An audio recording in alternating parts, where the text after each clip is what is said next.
오늘도 예배 자리에 나오신 여러분들을 주님의 이름으로 축복합니다. 우리 옆에 계신 분들과 이렇게 한번 인사를 나눕시다. 좋은 날, 좋은 사람과 함께해서 행복합니다.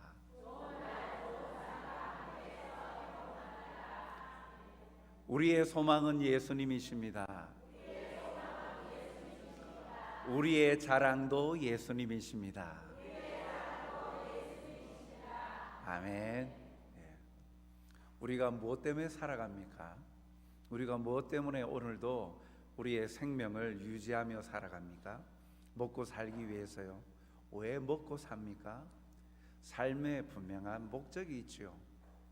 우리의 소망은 바로 예수 그리스도, 주님이 이루어 놓으신 그 놀라운 구원의 기쁨, 그리고 천국 소망하며 살아가는 인생, 참 복된 인생 아닙니까?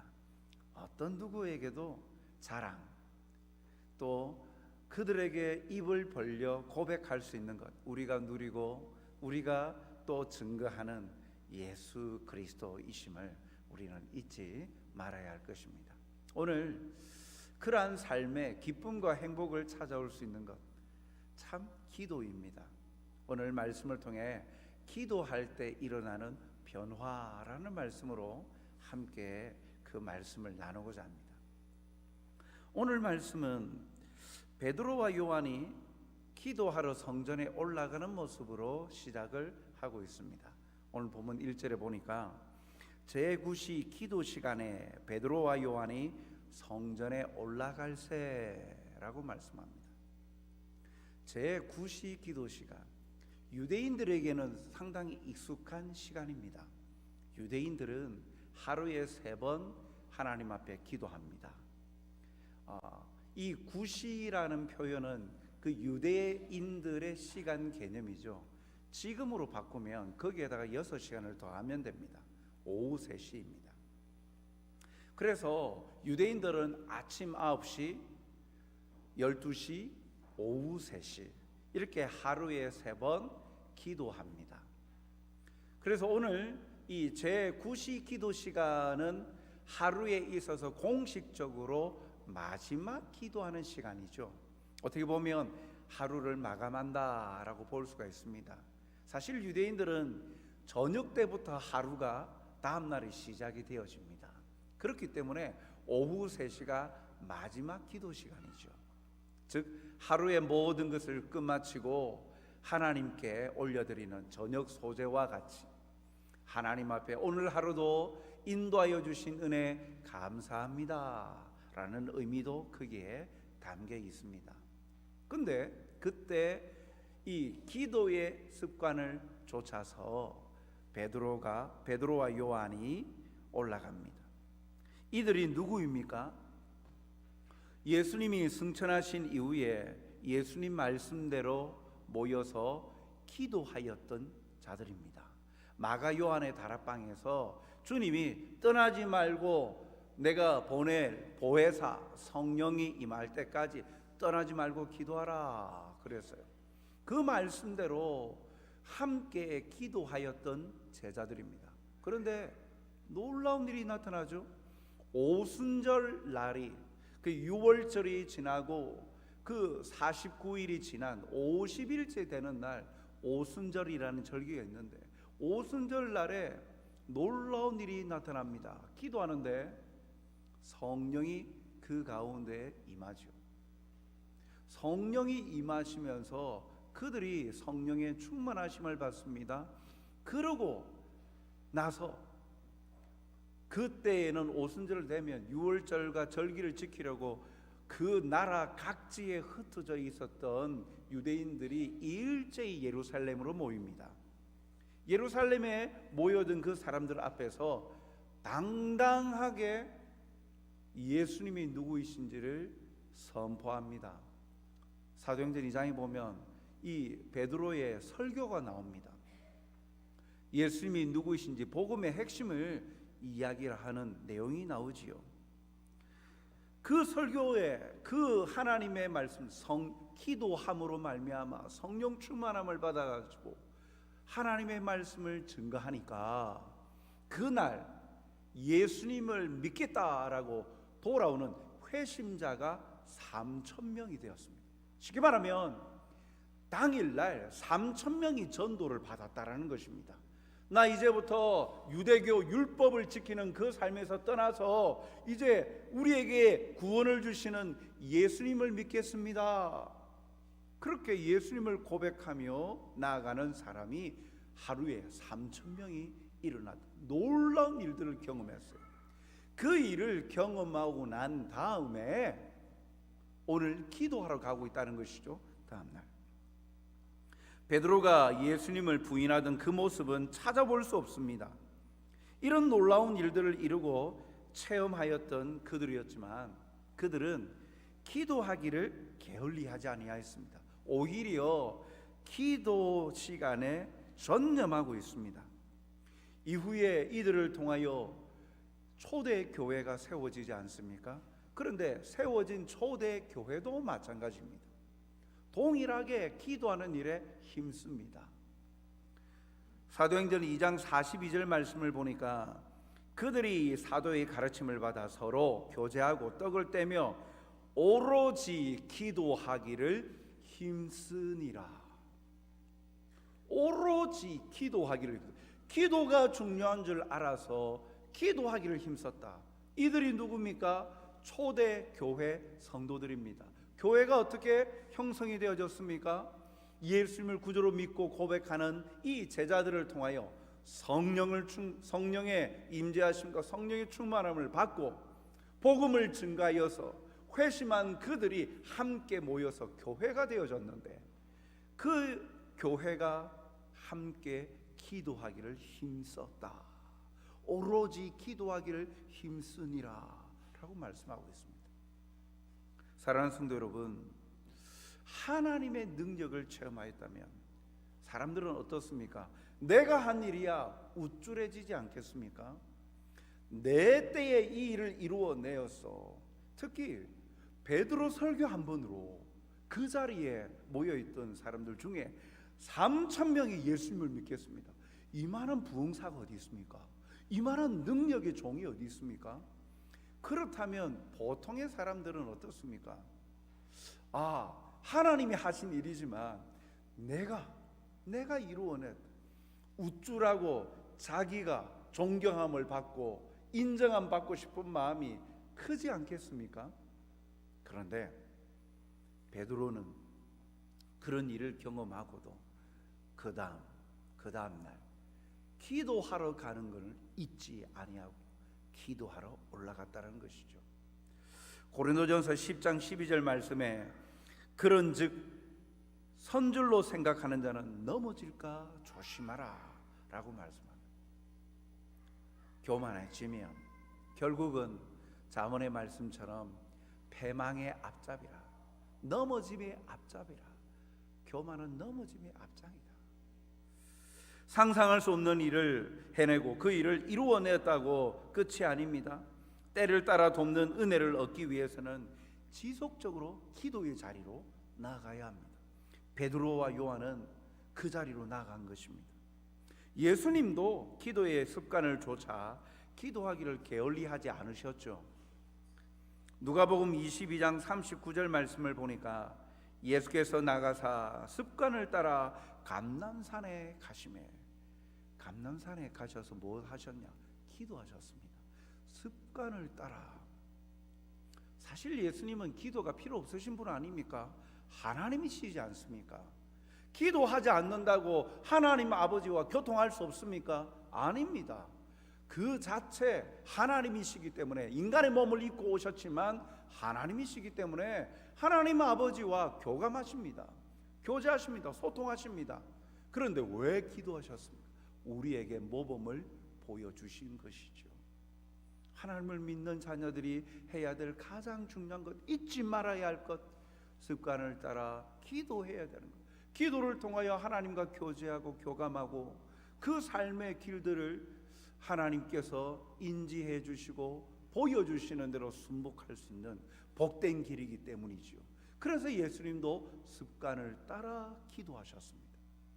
우리가 닮아가야 될, 우리가 예수님에게까지 자라가야 되는데 그 예수님도 기도의 모범을 보여주셨기에 우리도 주님을 닮아서 기도의 자리에 나아가야 되지 않겠습니까? 내일부터 우리에게 특별한 기도에 집중할 수 있는 기회를 주셨습니다.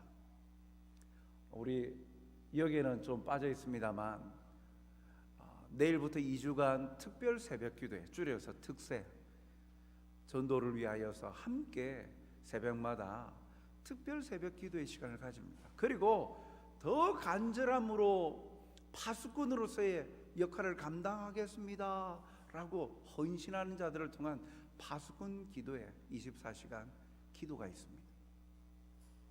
이 일에 한번 동참해 보십시오. 함께 참여해 보십시오. 주님도 습관을 따라서 기도하셨습니다. 그 주님의 가르침을 받은 제자들도 기도하기를 힘썼습니다. 초대교회의 모습 가운데 가장 특징적인 중에 한 가지도 오로지 기도하기에 힘쓰니라 라고 말씀하고 있습니다. 이 기도의 자리를 통하여서 베푸시는, 때를 따라 도우시고 베푸시는 은혜를 얻기 위하여 기도하며 그 은혜를 누리는 우리 여러분들이 다 되시길 주님의 이름으로 축복합니다. 어부 출신이었던 이 베드로가 복음을 증거하고 설교를 통하여서 3,000명이 회심하는 그 놀라운 역사가 나타나는데, 그 능력이 무엇을 통해서 나왔습니까? 그 힘이, 그 역사가 어떻게 나오게 되어졌습니까? 그것은 주의 약속하신 성령을 통해 가능했습니다. 그리고 그들은 기도하는 가운데에 성령의 충만함을 받았습니다. 기도할 때 성령의 충만함을 받습니다. 사도행전 2장 4절 보니까 그들이 다 성령의 충만함을 받고 성령이 말하게 하심을 따라 다른 언어들로 말하기를 시작하니라. 베드로뿐만 아니라 함께 모였던 모든 사람들, 기도하는 모든 사람들이 방언의 은사를 받았죠. 그러해서 다양한 언어로 하나님을 찬양하고 경배합니다. 마가 요한의 다락방에서 모였던 그 모여 기도하던 120명의 사람들에게 성령이 임재하시고 성령의 충만함을 받았습니다. 성령의 충만함을 받으면 성령의 말하게 하심을 따라서 성령 하나님의 말씀을 전하게 됩니다. 이렇게 접신한다 막 그런 개념이 아니에요. 진리이신 하나님의 말씀을 담대히 전한다라는 것입니다.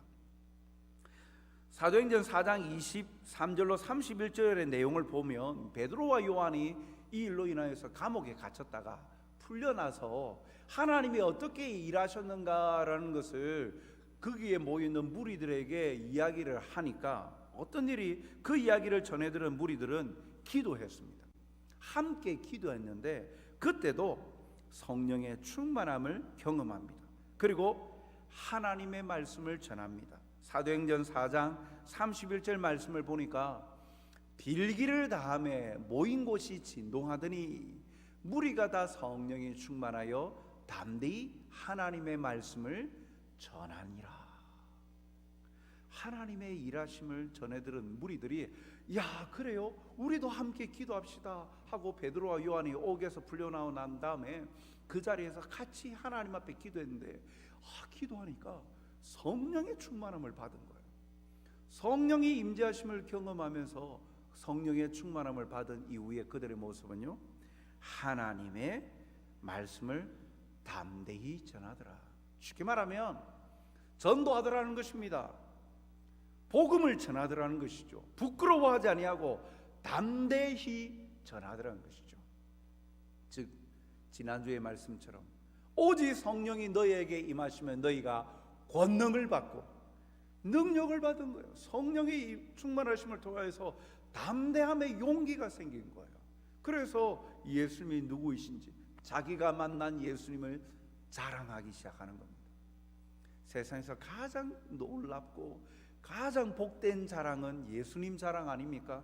왜 그것이 복되고 가장 최고의 자랑입니까? 사람 살리는 자랑입니까? 예수님을 자랑하고 높이면 그로 인하여서 구원받는 은혜가 나타나니까 그만한 자랑이 어디 있습니까? 사랑하는 성도 여러분, 성령 충만은 사람이 가지지 못한 능력을 입고 이적을 행하는 것, 기적을 행하는 것만을 나타내지 않습니다. 그것만 말하지 않습니다. 성령의 충만함을 받았다 그러니까 뭔가 능력을 받아가지고 사람이 어떻게 할 수 없는 뭐 기적을 행하는 것처럼 생각하는데, 성령님은 인격체이십니다. 능력 그 자체가 아니라 성령님도 인격체세요. 인격적인 교류와 교감과 소통이 있어요. 성령의 충만함이라는 것은 양적으로 뭔가 능력의 어떠한 그 특별함을 받는다라고만 생각하시면 안 되고, 이 성령의 충만함이라는 것은 성령의 지배와 통치를 받는 것을 성령의 충만함이라는 것이에요. 성령께서 우리에게 갈 길을 보여주시고 깨닫게 해주시고 말하게 하시고 절제하게 하시고 성령의 열매를 맺게끔 하시는, 그 우리를 다스리시고 지배함을 받는 데에 순복하는 것, 그것이 성령의 충만함이에요. 성령이 충만하지 않으면 성령을 거역하니까 육체의 욕심대로 살아가는 거예요.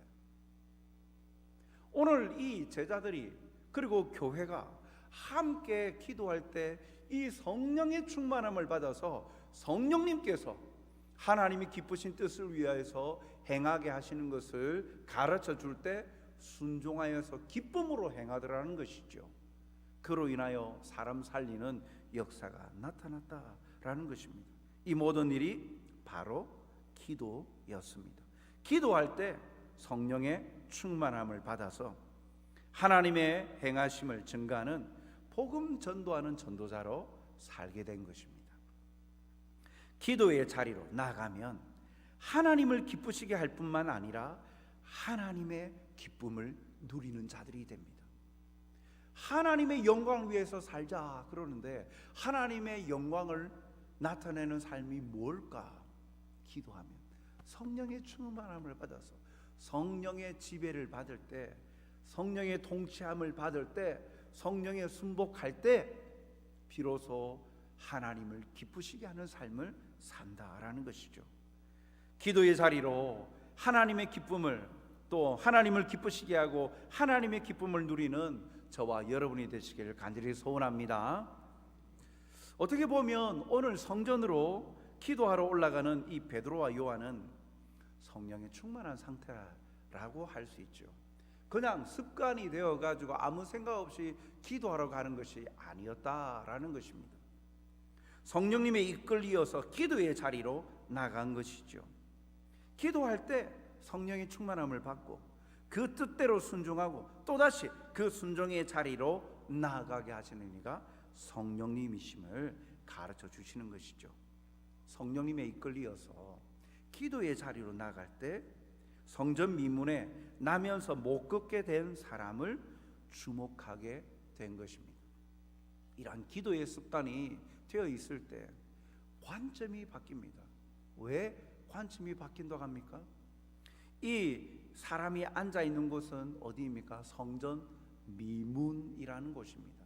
이 미문이라는 이 문은 여러 성전으로 들어가는 여러 문이 있는데 그 가운데 이 미문은 성소를 둘러싸고 있는 이방인의 뜰에서 여인의 뜰로 들어가는 첫 번째 관문입니다. 그런데 이 출입구인데 이 문은 높이가 23m에 이르고 또 금과 은으로 입혀진 황동으로 만들어진 이중문으로 되어 있었습니다. 얼마나 웅장합니까?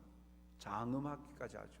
그런데 거기에 그렇게 화려하고 웅장하고 장엄한 문 앞에 나면서부터 못 걷는 이가 앉아 있는 것이죠. 홀로 갈 수 없으니까 날마다 사람들이 메어 와서 그 성전 미문에다가 데려다 주어야 그 자리에서 살아갈 그 재원을 마련하기 위해서 구걸을 할 수 있었던 것이죠. 그 문과 그 앞에 앉아 있는 이 거지와 같이 보이는 못 걷는 이 일을 볼 때 얼마나 대조되어집니까? 풍요 속의 빈곤 아닙니까? 그런데 날마다 있었습니다. 그런데 오늘 본문을 보면 베드로와 요한이 기도하러 갈 때 이들을 주목하여 바라봅니다. 오늘 3절에 보니까 그가 베드로와 요한이 성전에 들어가려 함을 보고 구걸하거늘 4절에 베드로가 요한과 더불어 주목하여 이르되, 주목하였다. 베드로와 요한은 늘 성전으로 기도하러 가던 자였습니다. 그런데 왜 하필 그날 그렇게 그 앉아 있는 그를 주목하여 보았을까요? 성령 충만으로 인해 보는 마음이, 관점이 달라진 것입니다. 전에는 그냥 지나치든지 아니면 동전을 주고 끝났는데 성령이 함께 하시기에 보는 마음과 관점이 달라져 버린 것이죠. 마태복음 9장 36절에도 보면 무리를 보시고 불쌍히 여기시니 이는 그들이 목자 없는 양과 같이 고생하며 기진함이라. 예수님이 세례 요한의 제자들을 바라보면서 가지신 마음이에요. 불쌍히 여기셨다. 이 불쌍이라 말은 창자가 끊어지는 아픔을 말하죠. 예수님은 하나님이시기에 사람을 바라볼 때, 영혼을 바라볼 때 그냥 그저 바라보는 것이 아니라 영혼을 사랑하는 가슴을 가지고 바라보시는 거죠. 이 제자들이 성령의 충만함을 받고 또한 기도하러 가는 자리에 그 주님의 마음과 같이 영혼을 사랑하는 가슴으로 그를 바라보게 된 것입니다. 기도하러 올라가는 길에 성령의 충만하심으로 인하여 베드로의 관심이 바뀌었습니다. 영혼에 대한 관심과 안타까움을 느끼게 되어집니다. 사랑하는 성도 여러분, 이미 베드로와 요한은 기도하러 가는 길에서도 그들의 마음은 성령의 감동하심으로 관점이 바뀌어져 있었습니다. 물질의 눈으로 영의 일을 보는 것이 아니라 예수님의 심장으로 물질을 보고 영혼을 바라보게 된 것이죠. 그의 영혼에게 가장 필요한 것이 무엇일까? 그는 물질을 요구하는데, 물질을 요구하지만 그에게 가장 필요한 것이 무엇일까? 바로 예수 그리스도를 알려주고 나타내는 것이다. 그 영혼에 대한 사랑하는 마음을 가지게 된 것이죠. 일상의 반복적인 모습 속에서 그동안 발견하지 못하였던 것을 기도하러 올라갈 때, 성령의 충만하심을 받아 기도할 때 발견한 것입니다. 스쳐 지나감으로 무의미하였던 것이 이젠 의미 있게 다가오고 행할 일을 보여준 것이죠. 사랑하는 성도 여러분, 오늘도 우리가 기도하지 않아서 지나쳐버린 것은 없습니까? 지나쳐버린데도 깨닫지 못하는 경우가 있습니까? 히브리서 4장 16절 말씀처럼 때를 따라 돕는 은혜가 있는데, 시마다 때마다 우리에게 특별한 은혜가 주어지는데 기도하지 못해가지고 그 은혜를 내가 은혜로 알고 받지 못하고, 오히려 기도하지 못해가지고 깨닫지 못하고 발로 차버리는, 나에게 주어질 은혜를 누리지 못하는 그런 일들은 없습니까?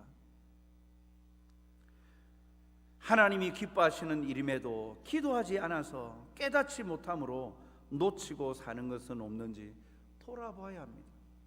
일상에 반복되어지는 삶에 뭐 특별한 게 있을까?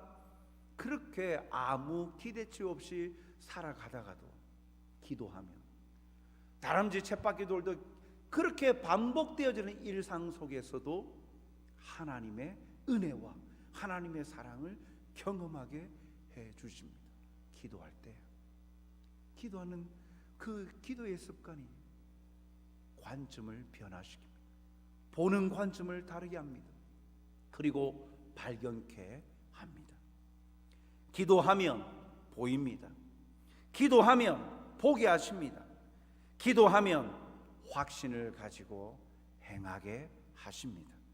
이 은혜를 경험하는 저와 여러분이 되시길 간절히 소원합니다. 기도하는 자에게 최고의 가치는 바로 우리의 구원자 예수 그리스도이십니다. 오늘 이 베드로는 그에게 우리를 주목하여 보아라 하면서 그에게 뭐라고 말합니까? 베드로가 이르되 사도행전 3장 6절 은과 금은 내게 없거니와. 이 말은 구걸하고 있는 이 앉아있는 이에게, 남에서부터 걷지 못하는 이 사람에게는 실망과 더불어서 분노를 일으킬 수 있는 말입니다. 나를 불쌍히 여겨주세요, 불쌍히 여겨주세요, 이렇게 구걸하는데 베드로가 우리를 봐라. 그러니까 뭘 주려고 하는가 보다 그랬는데 은과 금은 내게 없다. 네가 바라는 돈 우리에게 없다. 얼마나 기분 나쁘겠습니까? 놀리는 것도 아니고 뭐야? 그러면 왜 불렀어? 왜 주목해 보라고 그렇게 이야기했지? 그러지 않았겠습니까? 그러나 베드로는 그 사람을 놀리려 한 것이 아니었죠. 그 영혼을 사랑하는 가슴으로, 주님의 심장으로 그에게 가장 필요한 것을 그에게 줍니다. 은과 금은 내게 없다. 네가 바라는 것도 없지만 그러나 내게 있어서 가장 소중한 것을 너에게 주려고 한다. 곧 나사렛 예수 그리스도다. 그 예수님의 이름을 믿고 일어나라 라고 이야기한 것입니다. 베드로는 자기 인생에 있어서 최고의 가치, 최고의 선물을 너와 함께 하고 싶다. 기도하는 사람에게 가장 중요한 것 바로 우리를 구원하여 주시고 지금도 쉬지 않고 하늘나라에서 보좌 곁에서 우리의 거할 처소를 예비하시고 중보하시는 그 주님을 소개하는 것이었습니다. 나면서 못 걷는 이에게 있어서 가장 중요한 것, 먹고 살 돈보다도 온전한 몸을 가지고 사는 건강이겠죠. 그러나 그 건강보다도 더 중요한 것 바로 그에게 건강을 찾아주시고 인생의 참된 의미를 알려주시고 희망과 행복을 안겨주시는 예수 그리스도를 소개하고 증거하고 있는 것입니다. 즉 기도하는 사람들에게는 가장 자기에 있는 최고의 가치를 자기만 누리는 것이 아니라 나누어주는 사랑의 삶을 살게 된다라는 것입니다. 사랑하는 성도 여러분, 기도하는 자들에겐 예수님이 최고의 선물이심을 깨닫게 됩니다. 또한 예수님으로 인하여 기적을 행하는 체험도 하게 하심으로 사람들에게 희망과 기쁨과 생명을 살리는 일을 감당하게 하십니다. 신앙생활 하면서 예수님 믿는다 하면서 이런 기쁨과 행복을 누려보고 싶지 않으십니까? 역동적이고 예수님을 믿으니까 내 삶에 일어나는 변화, 그런 것을 경험해 보고 싶지 않습니까? 그냥 무덤덤하게 아무것도 없이 밍밍한 맛처럼 아무런 것 없이 그냥 살지 뭐 그러십니까? 하나님의 말씀은 생명력이 있습니다. 운동력이 있고 그리하여서 혼과 영과 골수를 찔러 쪼개기까지 하십니다. 역사가 있고 역동적입니다. 그 하나님께서 살아 계시기 때문에 하나님의 말씀도 그렇죠. 그 하나님의 말씀을 쫓아 기도하며 성령의 충만함을 받는 사람의 삶도 역동적입니다.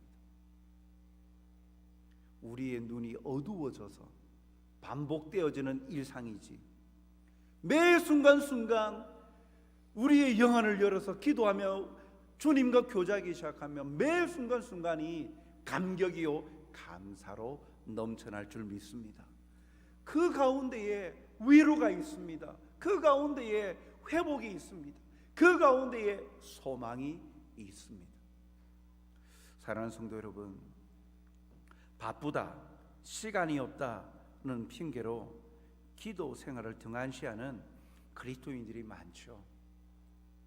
우리는 바빠서 기도 못합니다. 시간이 없습니다. 그런 말들을 곧잘 합니다.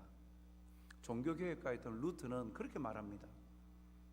바빠서 기도 못하는 것이 아니라 바쁘기 때문에 더욱 기도한다 라고 말합니다. 바쁘면 바쁠수록 우리가 하나님께 더욱 의지하고 도움을 더 구해야 할 일이 많기 때문이죠. 바쁘게 행하다 보면 실수할 수 있으니까, 오히려 바쁘니까 시간이 없으니까 기도하지 못하는 것이 아니라 주님, 더 하나님의 은혜가 필요합니다, 주님의 도움이 더 필요합니다 하며 바쁘면 바쁠수록 더욱더 하나님 앞에 메어 달리고 기도했다.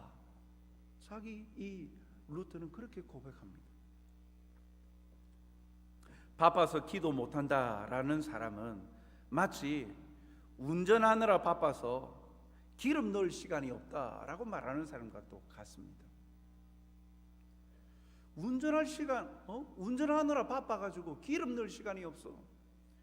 그 차량이 움직이는데 가장 필요한 것 기름 아닙니까?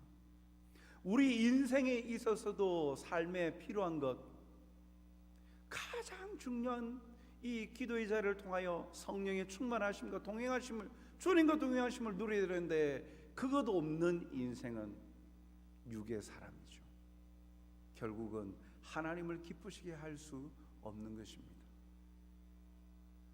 오늘 이곳에 모인 성도 한 사람 한 사람이 기도할 때 성령의 충만함을 받고 능력을 입어서 우리의 삶의 기쁨과 감사가 있고, 또한 그 관점이 변화되어져서 주님의 그 놀라운 사랑을 증거하고, 또한 사람을 살리는 일, 그 역동적이고 하나님을 기쁘시게 하는 일을 감당할 수 있다라는 사실을 깨달아서 한 사람 한 사람이 이 기도의 자리에 나아 보시지 않겠습니까?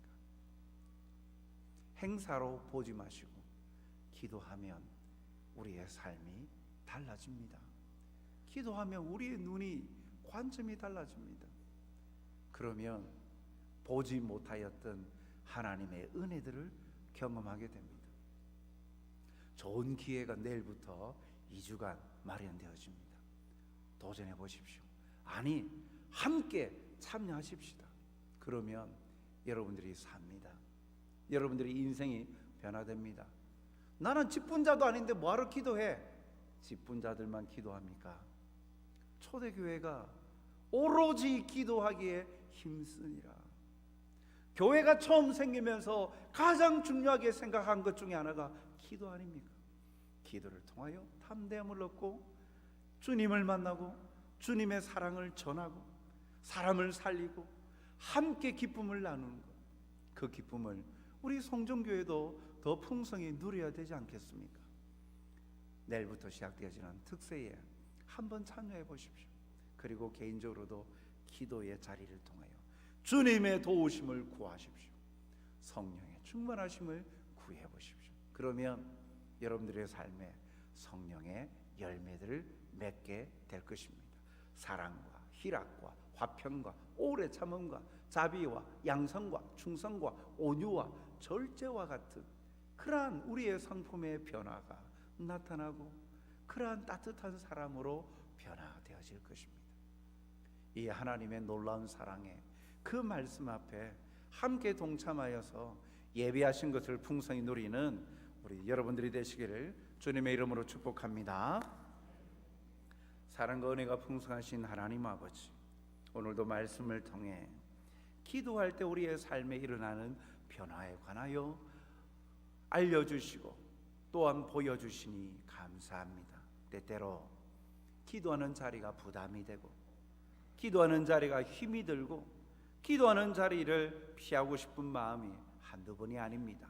그러나 기도는 우리의 영혼이 쉼을 얻는 시간이요, 충전함을 받는 시간이요, 성령의 충만함을 얻어 힘있고 역동적이게 살아가며 보지 못하였던 것들을 보게 되어지고 감사하게 되어지는, 때를 따라 돕는 은혜를 얻는 시간이 되오니 주여 우리 모두를 붙드시고 함께하여 주시어서 기도케 하여 주시고 성령의 기도함으로 성령의 충만함을 받아 담대히 하나님의 말씀을 전하는 하나님의 사람, 하나님의 전도자들이 되게 인도하여 주시옵소서.